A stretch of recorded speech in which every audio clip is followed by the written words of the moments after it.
Hi everybody. I want to talk a little bit about preparing for backbending.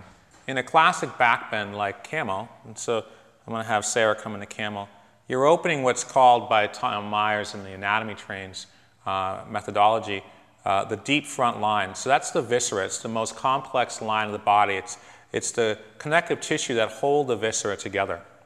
And if you notice, you can't get into the deep front line without opening what's just called the superficial line, which is thick through the quad and narrow through the hip flexor. And so whenever I'm sequencing a class, I'm going to think about opening up. These two lines go together, the deep front line and the superficial front line.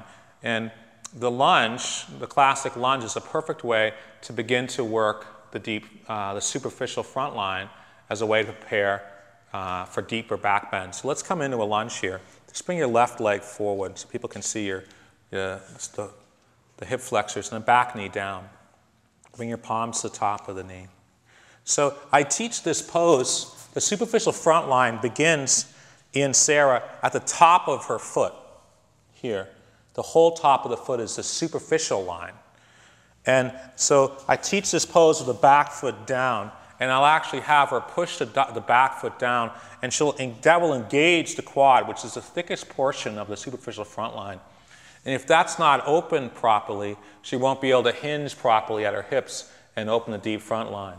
And so you'll see that a lunge, like actually many poses, combines these two lines of the body, the superficial front line, which starts at the top of the foot, and the deep front line, which starts here at the adductor. I have her engage the back foot. I have her integrate the core. So it's like there's a gear here turning down, a gear here turning up. So at the hip she's pivoting up, at the ribs she's pivoting down, she's locking at the core. And that then allows her to open both the front line, the superficial line, and then the deep line.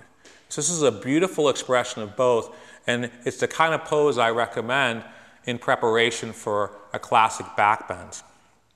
Go out there and have a beautiful day. Namaste.